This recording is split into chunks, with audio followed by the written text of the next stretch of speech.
Bonjour les humains, 5 janvier 2024. Si vous êtes nouveau sur la chaîne, je rappelle que j'ai tout un tas de playlists différentes où je traite de tout un tas de sujets. Ça va de la musculation à l'histoire, la géopolitique, les religions, etc. Alors, troisième épisode de la lecture Jésus, l'enquête de Jean Stone. Toujours dans la préface. C'est parti.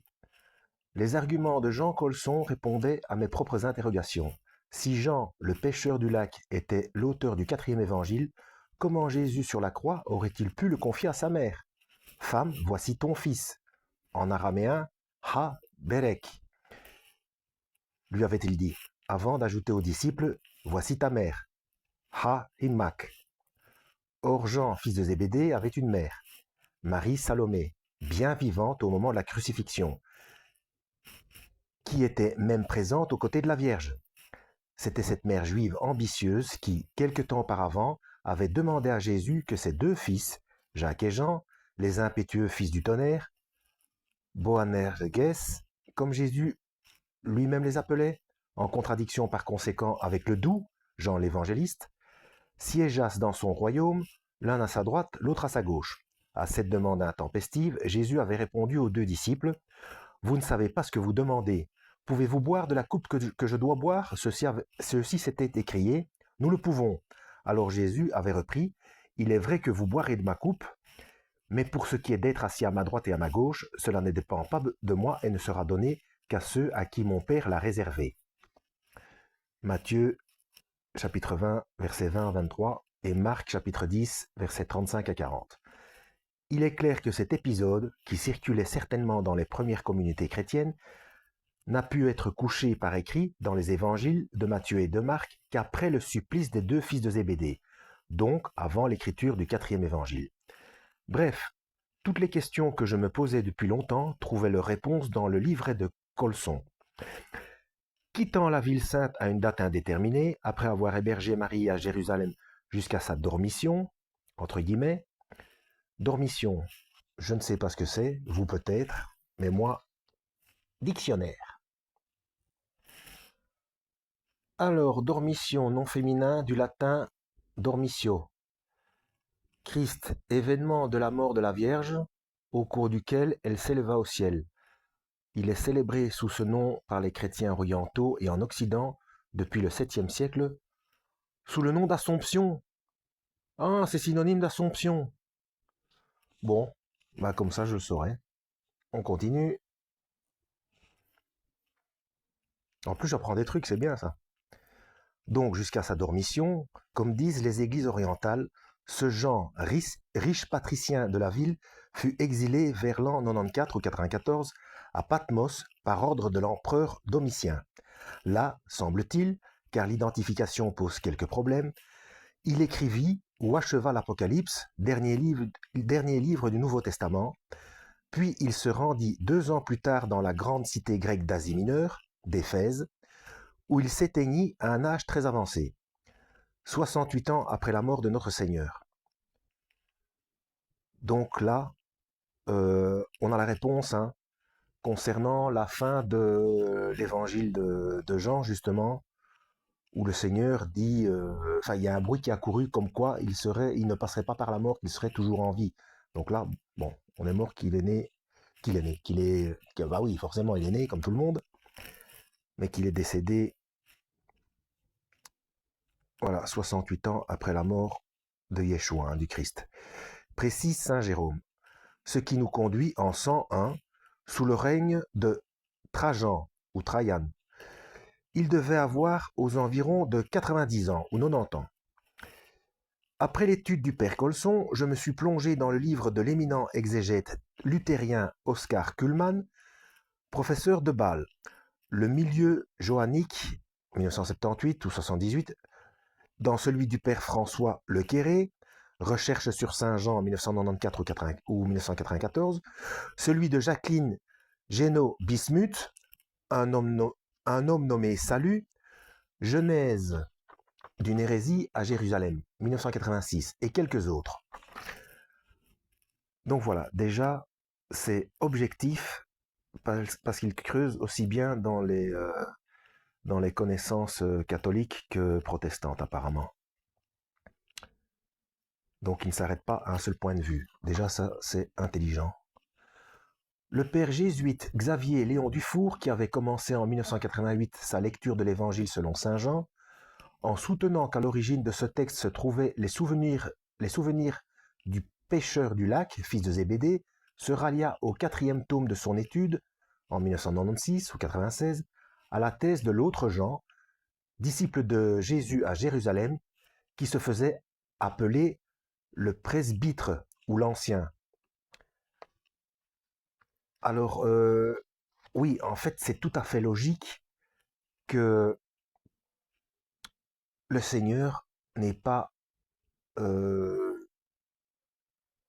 dit voici ta mère et voici ton fils, puisque culturellement, quand quelqu'un a encore sa mère, il ne va pas la quitter pour s'occuper de la mère de quelqu'un d'autre. Dans cette culture-là. Voilà. Bon, bref. Donc ça ne peut pas être le fils de Zébédée. Et puis par rapport aux entrées qu'il avait, comme j'ai dit précédemment, au Sanhédrin et au Temple. Hein. Ainsi progresse l'idée que le véritable auteur du 4e évangile n'a pu être son homonyme du lac de Tibériade, un homme simple, considéré avec Simon-Pierre, tous deux arrêtés après la mort de Jésus, par ordre du Sanhédrin, comme des gens sans instruction ni culture. Actes des Apôtres, chapitre 4, verset 13. De plus en plus nombreux sont ceux qui de nos jours rallient la thèse du père Colson. On en trouvera pour preuve encore le travail exégétique remarquable du Britannique Richard Bauckham, professeur émérite à l'université St Andrews en Écosse, The Testimony of the Beloved Disciple, 2007. Pardon pour l'accent. Les 18 et 19 mai 2019, Jean Stone, secrétaire général de l'Université interdisciplinaire de Paris, UIP, philosophe des sciences, spécialiste des rapports entre science et foi, organisa à la crypte de Saint-Pierre du Gros-Caillou un débat contradictoire et passionnant sur ce mystère. L'identité du disciple bien-aimé n'est pas assurément une question de foi. Les chrétiens peuvent rester libres de leurs opinions sur ce point, tout comme sur celui de l'identité de Marie-Madeleine, que l'on a parfois confondu avec Marie de Béthanie, ou de Jacques le Juste, souvent pris pour l'un des 12, ou encore de Nathanaël identifié à Barthélemy, parce que l'on veut toujours amener les disciples de Jésus aux 12. Il n'en demeure pas moins qu'adopter la thèse du Jean, membre du haut sacerdoce, Hierosolomi, oh là là, on va y arriver, Hierosolimitain éclaire infiniment mieux l'histoire de Jésus et son enracinement dans le milieu juif de son temps. Hierosolimitain. Hierosolimitain. Attention. Bon, bah, dictionnaire. Hein. Bon, désolé, j'ai pas trouvé la définition. Donc, sacerdoce hierosolimitain. J'ai même regardé dans les noms propres. Donc, j'en parlerai si je le trouve, hein, je le définirai dans la prochaine vidéo. Oui, parce que, bon, parfois, il y en a qui n'aiment pas trop écouter la lecture, qui n'aiment pas lire, mais qui en même temps, ils n'aiment pas écouter la lecture, si en plus on ne comprend pas ce qu'on écoute ou ce qu'on lit. Donc, j'essaye de faire au mieux. Hein. Ce doit être un nom propre, hein, je ne sais pas. Bref, voilà, c'est une sorte de sacerdoce. Alors, pour ceux que ça intéresse, si vous voulez absolument savoir maintenant et rechercher sur Internet, moi, si je modifie l'écran pour aller chercher sur Internet, la vidéo se coupe, donc je ne peux pas le faire. Donc je le ferai par la suite. Alors ça commence avec un H, donc c'est H-I, E accent aigu, R-O-S-O-L-Y-M-I-T-A-I-N. Voilà. Alors, convaincu par cette conclusion, Jean Stone, qui a depuis approfondi ses recherches, nous livre ici le fruit de son travail, une étude à la fois novatrice et méthodique, lumineuse et magistrale. L'auteur va même au-delà, puisque dans une seconde partie, il s'attache à montrer l'importance du 4e évangile dans l'approche théologique de la personne de Jésus, vrai homme et vrai Dieu. Consubstantiellement unis au Père, Les lecteurs pourront non, consubstantiellement unis au Père. Point.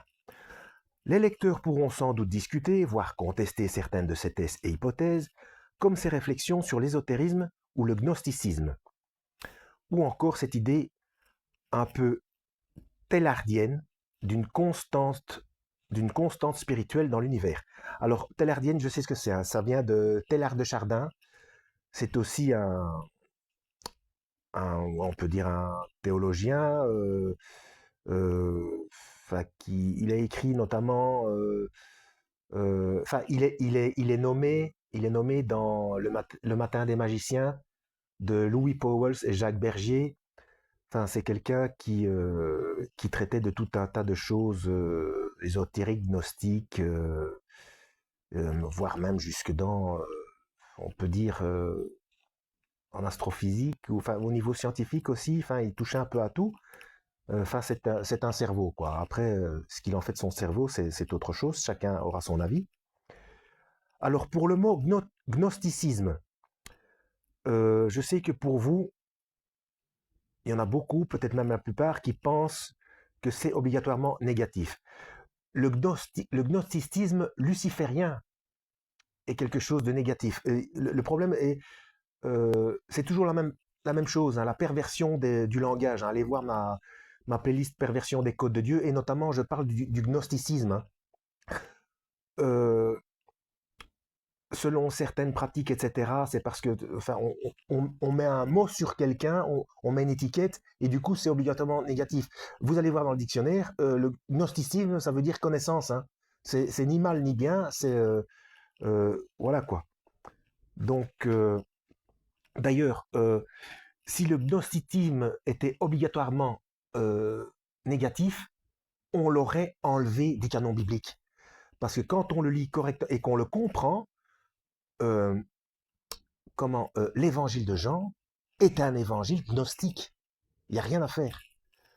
Bon, que vous soyez d'accord avec moi ou non, si vous n'êtes pas d'accord avec moi, c'est que vous avez en tête l'aspect négatif du gnosticisme. Gnosticisme, ça veut simplement dire connaissance, hein, mais, dans, mais il a toujours été utilisé, et justement pour supplanter, etc., euh, et chez les lucifériens, donc les Illuminati, etc., donc c'est euh, c'est un conditionnement de l'esprit, comme moi j'ai en arrivant en France, comme je suis belge, j'ai déjà expliqué. Pour moi, la première fois que j'ai entendu qu'il fallait essuyer la vaisselle avec un torchon, j'ai trouvé ça dégueulasse parce que j'étais conditionné qu'un torchon, eh bien, c'est une serpillière, parce qu'en Belgique, c'est une serpillière. C'est exactement le même procédé, hein. Et c'est comme ça qu'on manipule les gens avec la perversion du langage, afin que les gens s'entretuent, se tapent dessus, etc., se disputent. Ça, c'est typique de la directive Ordo ab Chao, hein. Donc, Albert Pike, etc., Adam Weishaupt et tous ces gens, hein. Donc, il reste que son livre sur Jean est désormais incontournable. Grâce lui en soit rendue pour la suite des recherches historiques et par-delà, bien entendu, pour la quête de celui qui nous dit, aujourd'hui encore, précisément par l'intermédiaire du disciple bien-aimé, je suis le chemin, la vérité et la vie. Voilà, on termine par une belle phrase. C'en est fini de la préface. Donc à partir du prochain épisode, on s'attaquera à l'introduction. Voilà, donc je rappelle qu'il ne faut surtout pas se révolter, que se révolter c'est voulu par le plan mondialiste, donc la fameuse directive dont je viens de parler, la Ordo ab Chao, hein, des Illuminati et consorts, peu importe le nom que vous leur donnez. Donc pour un peu comprendre ce qu'il en est, allez voir ma playlist La franc-maçonnerie. Donc je mettrai cet épisode dans la playlist Jésus l'enquête, playlist que je mettrai en je mettrai la playlist complète, enfin complète jusqu'à présent, donc pour le moment il n'y a que 3 épisodes, en description, hein. J'ai remarqué que le second épisode a eu beaucoup plus de succès que le premier, donc peut-être qu'il y a des gens qui ne se sont pas rendus compte que c'était une playlist. allez voir la playlist pour voir qu'il y a un premier épisode, hein. Voilà, en espérant avoir été utile, lisez la Bible et que Dieu vous guide.